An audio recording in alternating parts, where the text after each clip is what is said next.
Hello again. It's probably too late to say Happy New Year, but I'm going to say it anyway. We are in Berkshire at Reading Minster.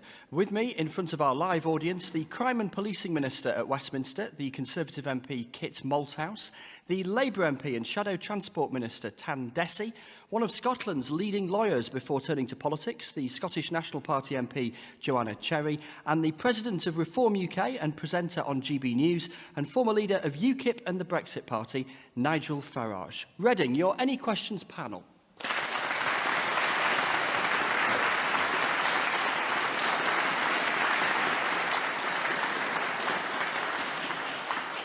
Our first question from Rob Page. Hello, Rob. Hello. Is it time to make life unbearable for the unvaccinated, even if they're an international sports star? Rob, thank you. This is a reference to Novak Djokovic. Nigel Farage. Well, the Djokovic thing is extraordinary, isn't it? Because he didn't get on that plane and go to Victoria State, Australia, without believing he'd been given an exemption. And so he gets there. There's a wave of public outcry. And don't forget, Australia have been locked down even more than we have. So I could sort of understand the frustration that ordinary folk feel. So the state government in Victoria say it's OK for him to arrive. And the federal government, with elections coming up later this year, and seeing the public anger, override it. And now he's virtually, I heard their Justice Minister saying he's free to leave when he wants, but they've taken his wallet, they've taken his mobile phone. It really is almost like being in prison. And here's my concern. If they can do that to the world's #1 tennis player, what on earth are they going to do to other people who are exercising their freedom of choice? I've chosen to be double vaccinated. As yet, I've not had the booster. I've not been convinced yet it's the right thing to do. I'm open-minded. But it's about freedom of choice. If you told me, Rob, that by having the vaccine and booster 3 and booster 4, and goodness knows where we're going with this, but if you told me that by getting that, I couldn't contract coronavirus and I couldn't pass coronavirus on, I might see an argument for getting tough with the unvaccinated. The fact is, as Keir Starmer is currently experiencing, again, whether you've had the boosters or not, you can catch COVID. And so really, it's a bit like people who smoke or drink or are heavily overweight. These things aren't good for their health, but it's their own personal decision. And I frankly think the way the rest of Europe, we're actually, for the moment, a little bit more sensible. But the way the rest of Europe, Australia, the rest of the world are treating the unvaccinated is frankly outrageous. It would have been unthinkable a couple of years ago. I'm appalled by it. Australia's Home Affairs Minister says that he is free to leave at any time. Just to get to the crux of this, do you think he should have been let into Australia? Well, he didn't go there on a whim. He was told he was welcome to come into Australia. That was a decision taken by the Victoria State Government, then to be overruled by the federal government. Look, it wasn't my decision, was it? It wasn't my decision, but I do feel a bit sorry for the guy. There's an appeal on Monday, but to be kept over the weekend without his phone, without his wallet, strikes me as being pretty rich. I think we have one or two protesters outside of the Minster here. Hopefully at home and in the car you can still hear our conversation clearly. Dhesi of the Labour Party. Chris, I think they're very much adding to the atmosphere, and it's good to have some music on in the background. Rob, an excellent question in terms of the unvaccinated and Novak Djokovic. Well, look, I think that the Australians, they've got their rules to protect their own borders, and I work on the premise that there should be one rule for everybody, and everybody should be following that. Whether that's a bloke knocking tennis balls around on a court, or whether it's a hard-working nurse, or somebody who's cleaning our streets, or any individual in society, that rules must apply equally to one and all. And that's why the Australians, they're very much able to, I think, apply those rules as long as they are applied equitably. Okay. In terms of unvaccinated, I think for us here, it might be a different scenario.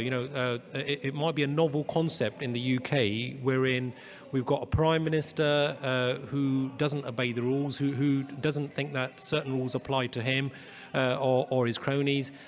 We need to make sure that everybody is on that same level playing field, and we need to make sure And how do you do that? How do you persuade the unvaccinated? So I guess the Australian strategy, at least from the federal government, is to say, well, look, people can't come in if they're unvaccinated. That's the consequence. How do you do it?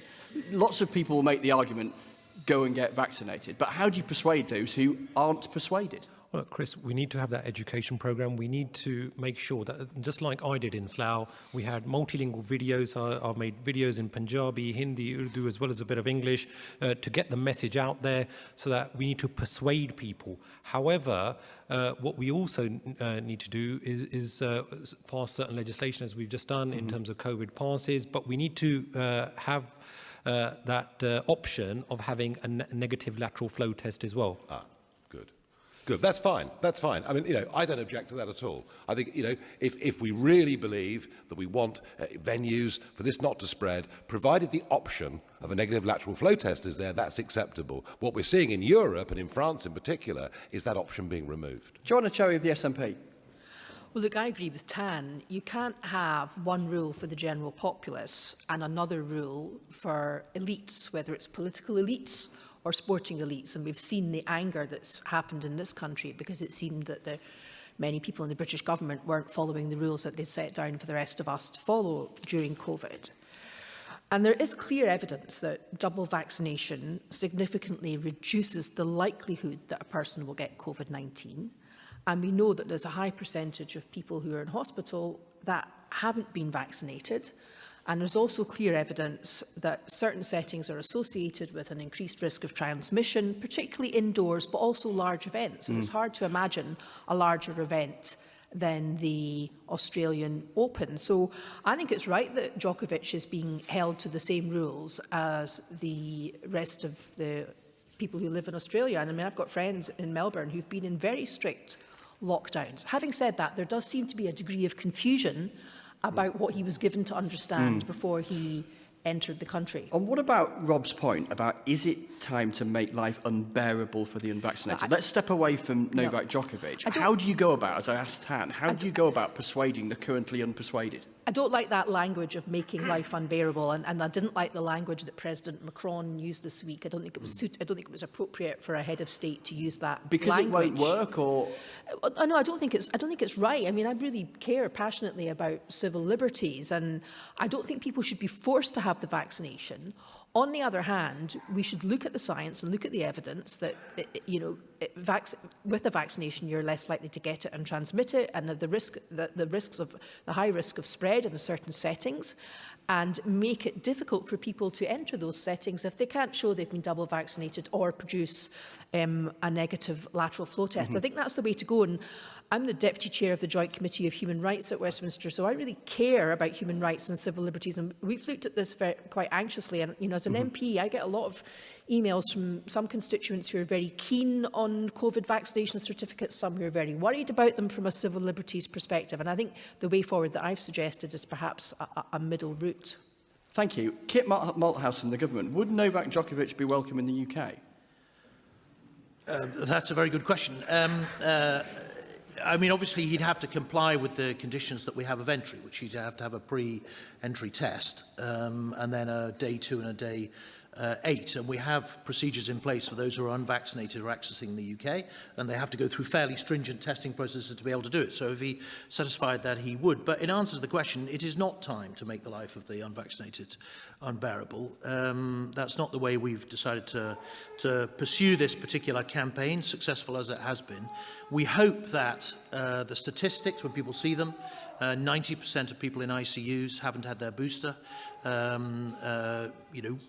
will indicate to people that looking after their health is important and that getting a vaccine will help them to do that, but also reflect on the fact that they have an individual responsibility towards our collective health as well, and therefore whether it's through vaccination or through intensive testing, that they can help to prevent the spread of this disease. Are you convinced that what the government is doing now, though, is doing enough to persuade those who are not yet persuadable?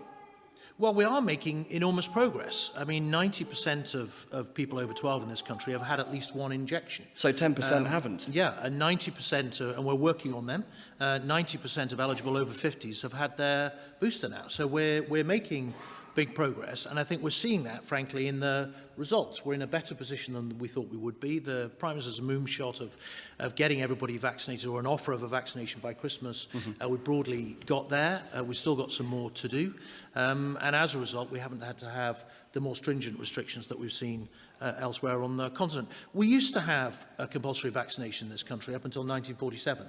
From 1853, when the Jenner came up with the vaccination against smallpox, it was compulsory to have children vaccinated, and we decided in 47 that we'd go the persuasive route. It's been enormously successful with childhood vaccination, and I think that's the route that we should go here on in. A bit of public health history from Kit Malthouse. Thank you. If you want to join the Saturday afternoon conversation on Any Answers, and I'm also talking to you if you're outside the church protesting, you're very welcome to ring Any Answers and contribute to the debate so our audience can hear you. Right. Here is the number to ring: 03700 100 444. 03700 100 444. You can call from 12:30. Anita is here on Radio 4 at 2 o'clock. Claudia Thomas has our next question. Hi, Claudia. Hi. What impact will the acquittal of the Colston 4 have on future protests? So this is a reference to the case this week in Bristol, the acquittal of those who had taken down the statue and rolled it into the harbour. Let's start with a lawyer's perspective on this. Joanna Cherry of the SNP, you're also a QC. Well, I mean, I don't think it will have any particular impact on the future at all, because jury verdicts don't set precedents. They're not like decisions of judges. They're very much specific to the case in hand and decided on the facts before them. And I do think some of the attacks on the jury in the Colston case have been quite petty and ill-informed, and in some ways on a par with the attacks on the judiciary, which we saw at the height of the Brexit crisis. And I really don't think politicians should question jury verdicts just because we don't like them. That's damaging to the separation of powers and the rule of law. And politicians need to respect jury verdicts because the jury are in the unique position of hearing all the evidence and the legal argument and the charge from the judge, and the politicians haven't done that. So I don't approve of politicians who question jury verdicts. I have to say that I spent many years as a prosecutor, a sex crimes prosecutor, and there were many times that the jury verdict enraged me. But it wasn't my role as a lawyer to question it, and it's not my role now as a politician to do so. And frankly, I think some of the lectures we've had in the last 48 hours from some Tory ministers, not all, and some Tory MPs on threats to the rule of law are really a bit rich, given their government's record, from the unlawful prorogation of Parliament to the Internal Market Bill.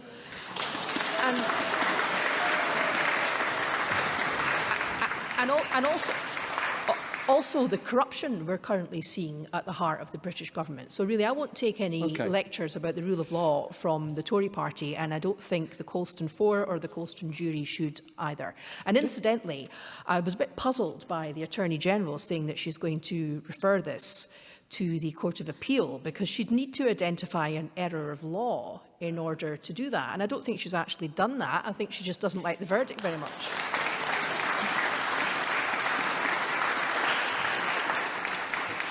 You say, Joanna Cherry, that the decision of a jury doesn't create a precedent, but does it not create a precedent in the mind of someone who might be tempted to topple a statue, that they can do it without finding themselves with a conviction? Well, that's as may be, but it doesn't actually create a precedent in law. It doesn't change the law. It doesn't change the criminal law. And if we look back through history, we can see many examples of cases where juries decided to do what they thought was the right thing rather than follow the letter of the law. If you're people old enough to remember perhaps the Clive Ponting case and other cases like that.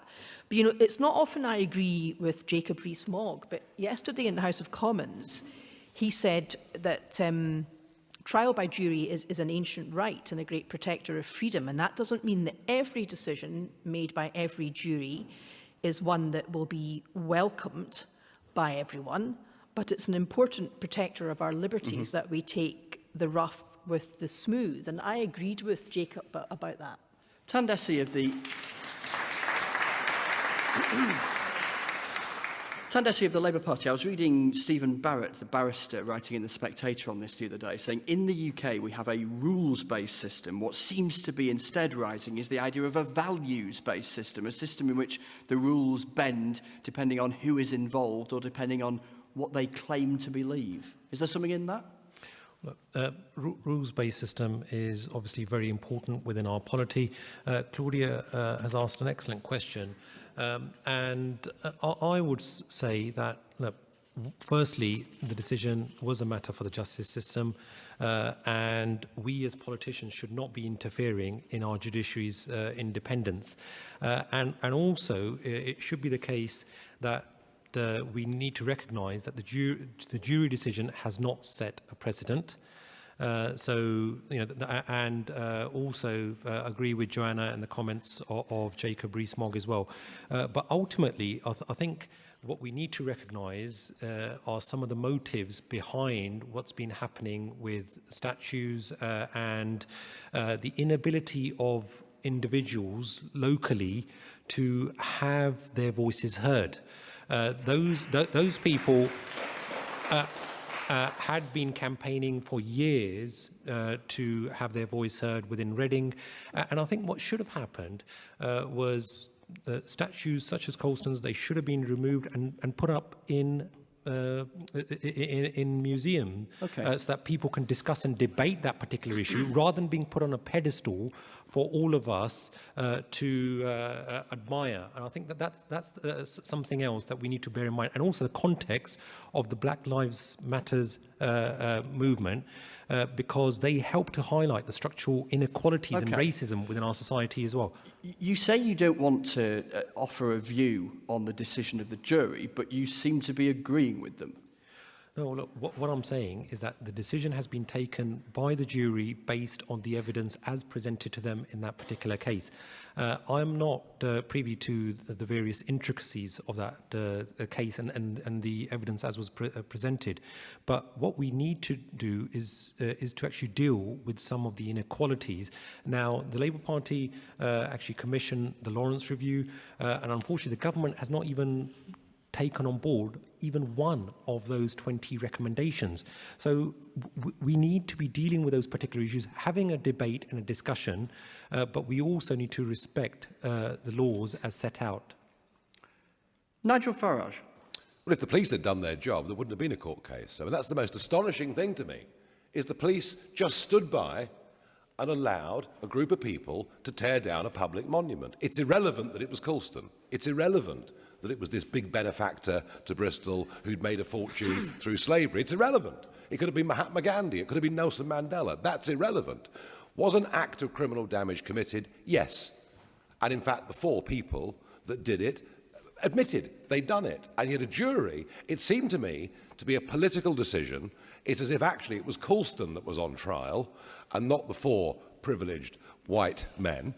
And does it set a precedent? You know, what does it mean for the future, which really is the question? Well, maybe in strict legal terms, it doesn't set a precedent, but in reality, it does set a precedent. I don't think any public monument in this country is now safe, because people will think we can tear this down, we can smash this up, and probably we'll get away with it with a jury. It's a very, very worrying decision. The rule of law matters. The fact it was Colston's statue is utterly irrelevant to all of this. And if we don't live by the rule of law, what kind of country are we going to become? But ultimately, Nigel, the rule of law is trial by jury, isn't it? And accepting the verdict of a jury. Well, as I say, the rule of law should be that the police actually enforce the law and stop this happening in the first place. I do understand what you're saying. I worry, you know, were this jury in some way intimidated? I don't know. But the point is this. Was an act of criminal damage committed? Yes.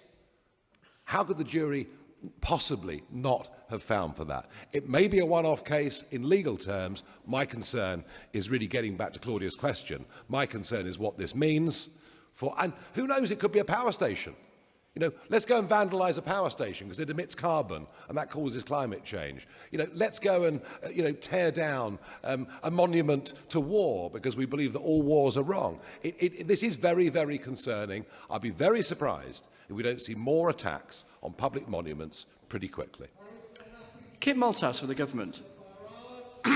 Well, I agree with Joanna and Jacob to a certain extent, Tan, that juries are a critical part of our constitution. From time to time, they make decisions which you have to respect, but with which you profoundly disagree. Do you disagree with this? I do, yes. But I respect that the jury made this decision. I wish they'd made a different decision, but they didn't. I'm old enough to remember when a Liverpool jury let Ken Dodd off tax evasion, even though he admitted to stashing money under his bed and not telling the taxman about it. Right? We have a noble history of juries occasionally doing this from time to time. I think there are a couple of things, though. I mean, first of all, obviously, that particular situation, Tan says that people reacting to their voices not being heard. Well, of course, we've got a Labour mayor and a Labour council in Bristol who've been wrestling with this issue for many years and sadly hadn't done anything about it. But I was pleased to hear the Labour mayor come out and say that he didn't want this to be setting a precedent for the city, that those kind of people and that kind of action wasn't welcome in the city in the future.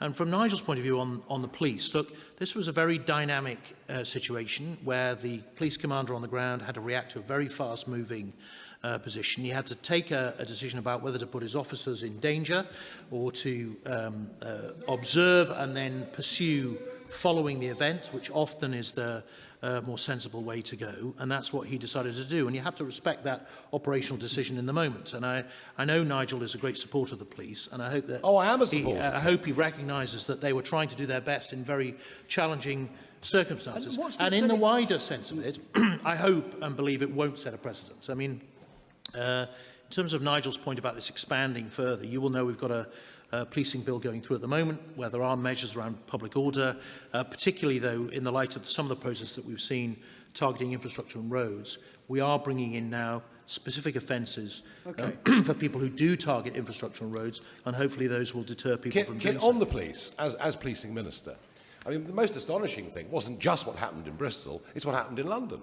You know, we had the cenotaph being desecrated, we had a Churchill statue being vandalised, and we watched the Metropolitan Police, again, standing by. And then in the end, some of the officers actually taking the knee to an organisation, BLM, whose aim is to defund the police force. I mean, surely, as policing minister, you've got to get a grip on this, because in America, they've been successful.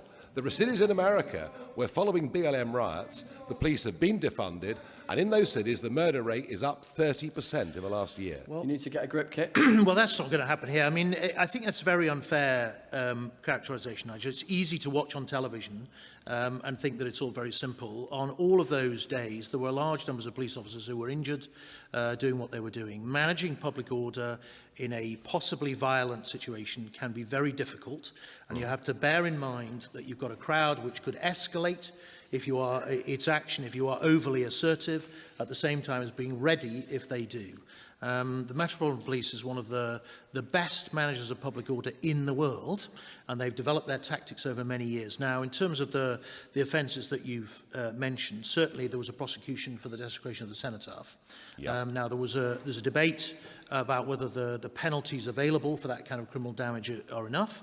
And in the same bill, as I hope you know, we do have measures in there that will increase the penalty for those who desecrate particularly important and symbolic monuments, which are of great cultural importance to so many people. Joanna, you wanted to come in? Yeah, I just wanted to come in on what Nigel said about the Met. I mean, it kind of comes back to equality before the law, because the same Met that Nigel says sat back during the demonstrations Nigel described, arguably very overly, zealously policed the demonstration by women over the murder of Sarah Everard.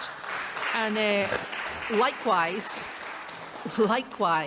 that same Met are showing a curious lack of interest in investigating rule and law breaking during the COVID crisis by members of the British government. So, you know, it's a bit more complicated than the Met sitting back and not doing the job. It seems to me that they're not really applying the law equally across the board. I find that very concerning.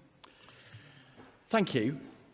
Kit, you was a big intake of breath. I was just going to say, who'd be a police officer with all these politicians telling you what to do? I think what we've seen is a neat illustration of the difficult balancing act the police have in protest and public order, and that they try very hard to make sure that people are able to make their voices heard, are able to protest, but at the same time making sure that order is maintained, damage is not undertaken. And as Joanna knows from that particular protest, where the Met were following an inquiry by the inspector, cleared of any untoward conduct, trying to protect people from a virus and from a possibly deadly disease. They took a different approach. Nigel has just described a situation where they didn't weigh in to protect people from the virus. So my point is, they may well have been cleared of any wrongdoing, but we can see as plain as the nose in our face that they're not applying the law equally. And just to come back on your policing bill, the Joint Committee of Human Rights recommended that to try and prevent the policing bill from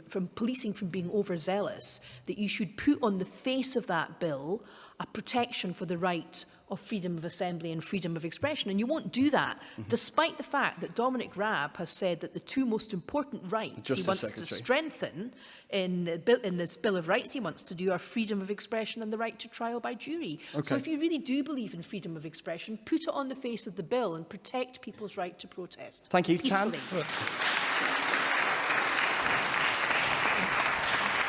Chris, what I would say is that the Met definitely cannot be selective in terms of the cases that they take up with regards to the parties that were had. I know that certain individuals in government are looking at defining them as gatherings. Right, we're some distance from a statue in Bristol here.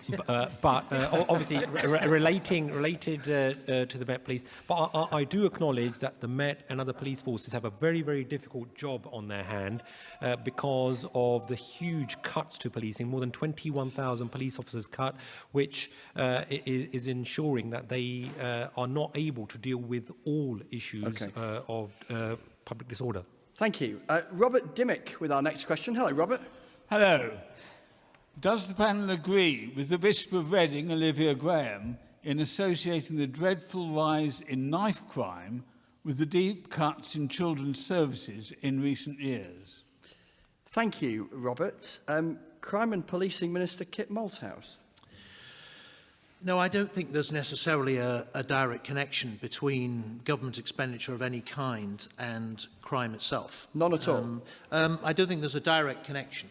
I mean, obviously, there comes a point at which you need to be able to police, you need to be able to deter, but we've seen a number of developments over the last 4 or 5 years which have led to a rise in violence, which we're trying to address. So, for example, one of the issues that you've got in the whole of the Thames Valley, which we're doing our best to get on top of, is the advent of this horrible phenomenon of county lines drug dealing, where drug dealers come out of the capital largely in this part of the world, often exploiting young people, send them to deal drugs in places like Reading, Slough, and in my constituency, and violence ensues. They're often sent out armed, they have to take drugs, they have to bring money back. It's a horrible business. And when the Prime Minister stood on the steps of Downing Street for the first time, he said it was one that he wanted to roll up. Over the last couple of years, we've done an enormous amount of work, particularly here with Thames Valley Police, in closing those lines down. Over 1,500 lines closed now, 7,500 arrests. Critically, over 4,000 young people and vulnerable people rescued from that horrible industry. And the rise in drugs, if you look, sorry, Chris, if you look at the violence numbers, the rise in this kind of drug dealing and drug dealing generally is what seems to be behind much of the youth violence that we've seen in this part of the world and elsewhere. Looking at the numbers, though, the Thames Valley Police recorded 1,591 offences involving a knife or a sharp weapon in 2019-20. This is Office for National Statistics numbers. That was a 93% increase from the 824 back in 2012-13 when comparable records were first published. You were in government in 2012-13, you're in government now, a 93% rise. You're not in control of this, are you? Well, as I say, I like to think we are now But getting you're on not, top are of it. you? I mean, Well, factually, you're not. certainly over the last couple of years, we've seen knife crime across the whole of the country falling. Knife point injuries being admitted to hospital are falling quite significantly now. But look, there is still much more work to do. And I was fighting an epidemic of knife crime between 2008 and 2012 as Deputy Mayor for Policing in London. We managed then to get on top of it. It receded in the capital. Since then, over the last 3 or 4 years, it has risen again. London, sadly, has seen the highest number of teenagers killed since 2008. And we have to redouble our efforts to drive those numbers down. But I think that what I'm trying to say to you is that the causes of this kind of violence are complicated. They are not just related to government expenditure. They are about changes in society, changes in... Not just related to government expenditure. So is that an element? I'm just trying to pin down if that's an element in your view. No, I mean, obviously government expenditure can have an impact, otherwise we wouldn't be recruiting 20,000 police officers and spending money on things like here, a violence reduction unit, which Thames Valley has had for the last 3 years. So hopefully it will have an impact, yes. Chris, I just don't agree with that, in that where Kit is saying that there's no direct connection between funding and the ability of police to deal with various forms of violence and antisocial behaviour. If we see what has happened, there has been an epidemic in terms of whether it's knife crime, antisocial behaviour. My advice surgeries, I've just had a couple of advice surgeries this week as well. People are not happy with the lack of police presence. And if we look at that, that's juxtaposed next to the cut in services, preventative services, whether that's children's services, community hubs, wherein those young people... And you're convinced they would make a difference? They would make a huge difference. Those community hubs where young people could congregate, they could discuss and deliberate issues, as well as just enjoy each other's companies. If we do not have those preventative measures, then what will inevitably ensue is a rise in crime. And what we're also faced with, by the way, Chris, is the lowest levels of prosecutions, whether it's in terms of rape, domestic violence, and that is a chronic failure of this Conservative government. For more than a decade, they have presided over those cuts, as well as that increase in crime. Kate? So the reason I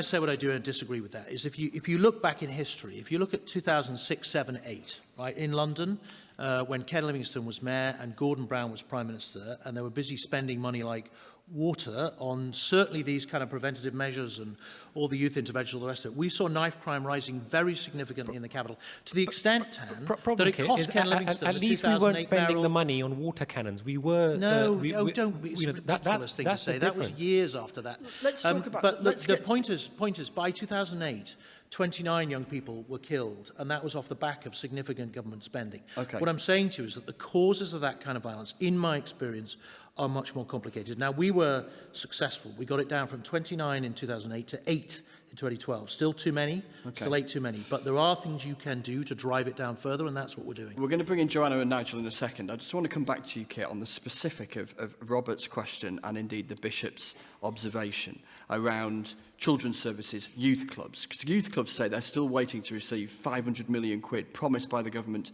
2 years ago, the Youth Investment Fund announced by Sajid Javid, who was the Chancellor at the time, in 2019. Where is that money? And do you accept that investment in youth clubs, for instance, could make a difference here? Well, I think investment in any kind of activity for young people is obviously beneficial, but in truth... So investment's beneficial, but cuts don't make any difference? Just let me finish the answer. In truth, when I look at the... So I was sitting down with the Thames Valley Violence Reduction Unit last year, looking at the 800-odd young people that they're concerned about across the whole of the 3 counties.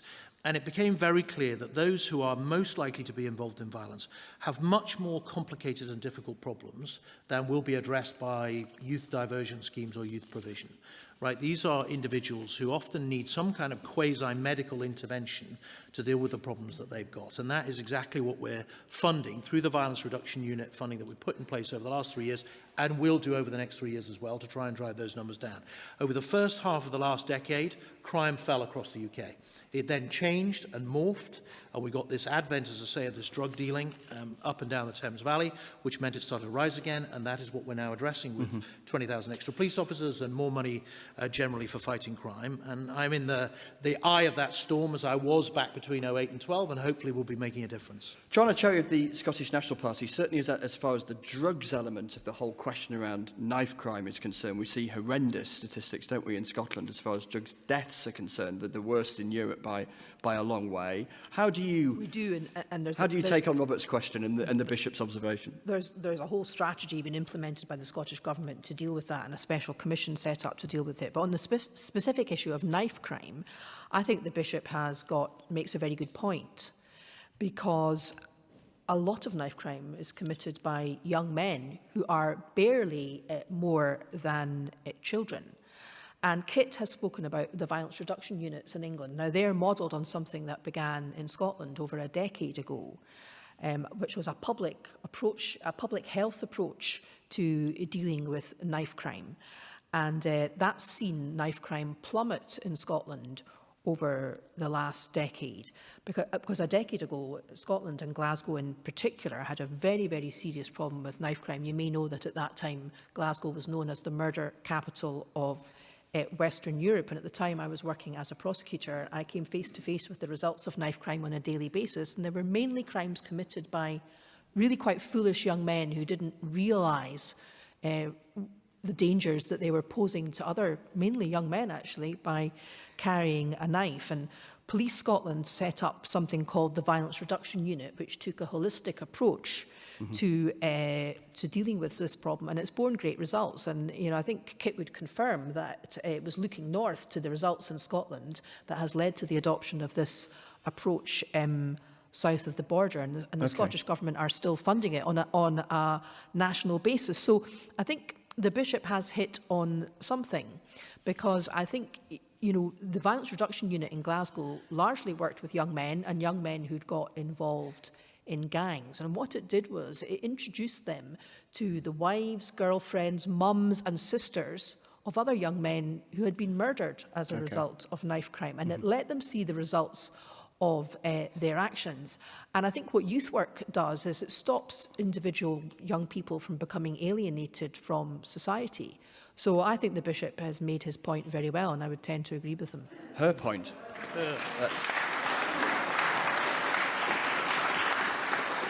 Can I just say in my defence that I was brought up a Catholic, and I sometimes forget that in the Church of England you have the wonderful thing of female bishops. So please, Bishop of Reading, forgive me. Nigel Farage, to you finally on this topic before we turn to Well, it's a very good thing we're discussing it. Very good thing we're discussing I just mentioned, Nigel, I was doing the PM programme on Friday evening, and I went to see a guy who runs a restaurant but also does a knife amnesty. And he'd had a knife delivered to him by a guy who'd rung him up and said, I've got to bring this to you because if I have this knife on me tonight, I might kill someone. And he showed me this knife, more than a foot long, in a case. I have never seen anything like it. 20 minutes walk from here in Reading Minster. And that's a reality in towns and cities all over the country, isn't it? Yeah, that's the point. That's why it's a good thing we're discussing it here in Reading, because actually to read the national press, to watch most of our national broadcasters, you would think knife crime was confined just to London, because that's all the newspapers ever talk about. It's just in London. And the truth of it is, actually the problem is exploding. As you can see here, with numbers going up every year by massive percentages. So that's a good thing that we're actually debating it. To Robert's question, well, lack of youth facilities is perhaps a part of the problem, but I think gang culture is really the problem, and of course drugs are the biggest driver of that. The question is what to do about it. Everyone talks about it, and you can hire more police officers, you can do what you like. And I don't doubt that amnesties in some situations amnesties can be useful. But if you look at a city like New York across the pond, who had desperate problems with violence, murder, that was more gun than knife. What you saw was a mayor who gave the police full powers of stop and search and everything else, and they did crack down on it. And I know stop and search is not always popular, but actually I think we're going to have it on the streets, not just of London, but all of our towns and cities. I really honestly do. It isn't a new invention for 2022 to have a backing track under any questions every weekend, but we do have one or two protesters outside Reading Minster, and apologies to you at home or in the car if it is somewhat distracting. 03700 100 444 for any answers. If you want to listen to that conversation I had with the guy who accepted that horrendous knife, you can find it on BBC Sounds.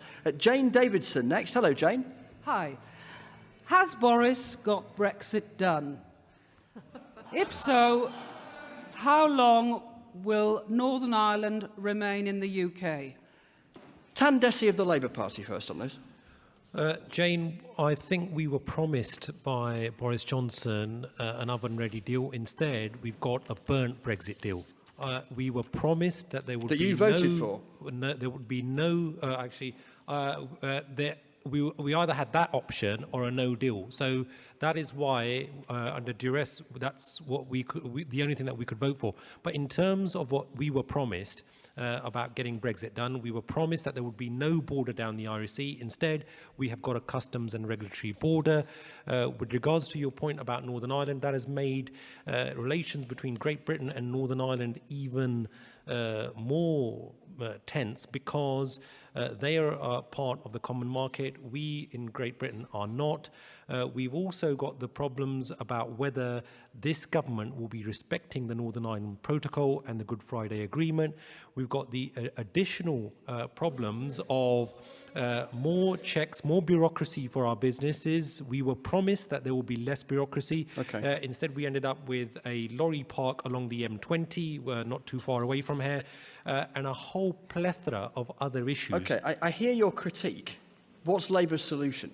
Well, Labour's solution is that we need to not be issuing letters via Twitter, as Boris Johnson has descended. That's about tactics. What's the solution? So where our solutions are is that we should be working in a collaborative manner with our European neighbours.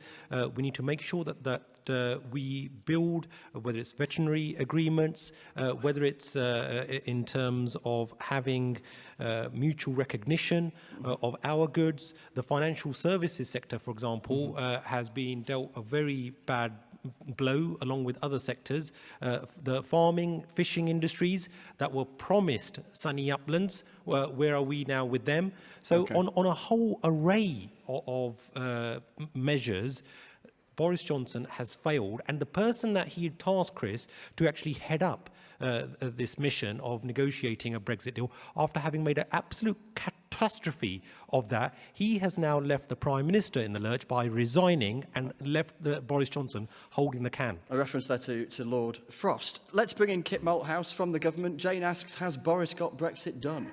Well, I voted to leave, and I'm content that he got us out of the EU, as he promised that he would. So we're no longer members.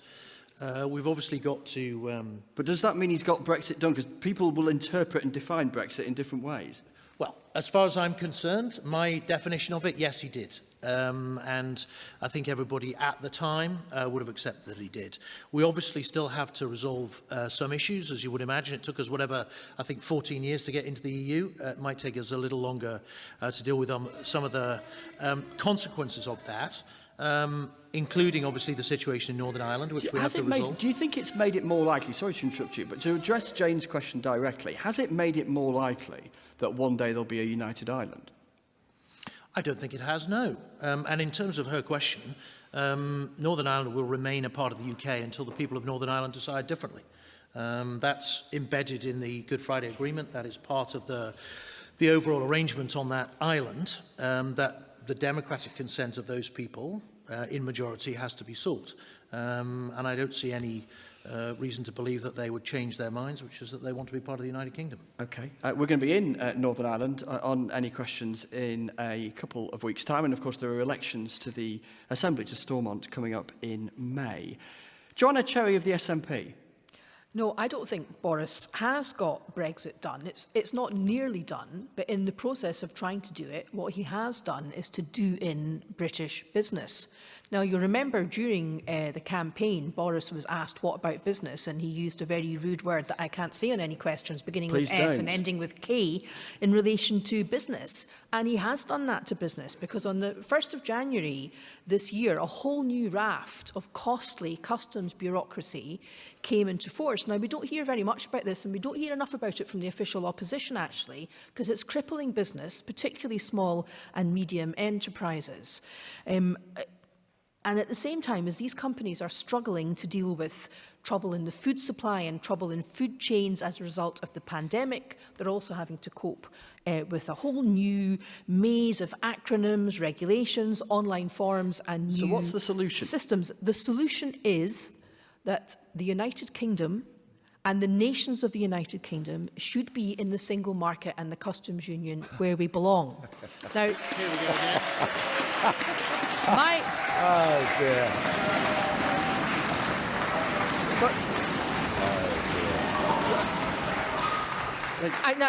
Reading voted to remain by 58%. I'll just say. Okay, One or two of fine. whom are In Scotland, we Minster. voted to remain in the European Okay. Union by 62%, but that was ignored, and no concessions have been made in our direction whatsoever. Okay, So, I want to bring in Nigel Farage. We've only got a couple of minutes left. Well, Nigel Farage. It doesn't take long. It's very, very funny. It's lovely to see you all.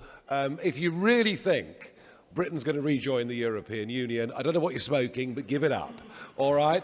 It's over. The think war is Scotland over. will. In political And terms. Northern Ireland will. Do you know what, actually? Given that only 24% of the entire UK now want to rejoin, actually, the chances of Scotland leaving the United Kingdom and rejoining the European Union are less than they've been. In political terms, Brexit is done. It's over. It's finished. In terms of how it's been done, it was not an oven-ready deal. The fact that Lord Frost has resigned is a dreadful sign. And I think Boris Johnson was the right leader for 2019 to get us over that hurdle. It now needs somebody else to take it on so that we can take full advantage. Despite the rotten deal, the City of London is growing quickly. We've got the fastest projected growth for the G7. Our entrepreneurial flair is coming out. In years to come, we'll say to ourselves, why didn't we do this sooner?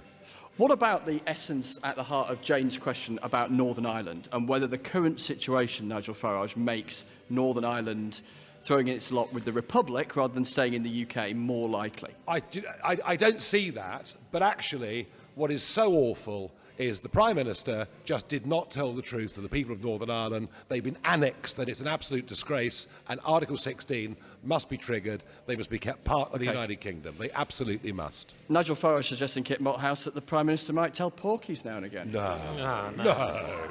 Not worthy of a response. Obviously, I won't comment on Northern Ireland because negotiations are underway. I just want to challenge Joanna's view that it's been In 10 economically seconds. disastrous. 420,000 more jobs now than we had pre-Brexit. We're the only one of 3 countries in the world that has unicorns. We're rated the highest for FDI in There's the a world. labour- there's a labour Heinz, Ford shortage. investing There's a here. labour shortage, The one Kit. thing that's going really well is the Time economy. up, but there's always more time Try to talk asking about any businesses answers in my on community any about that. You can talk about Brexit on any answers. 03700 100 444. In a fortnight, we're going to be in Spalding in Lincolnshire. Next week, Handsworth in Birmingham. For all of us here in Reading and our fantastic venue, the Minster, thank you for listening.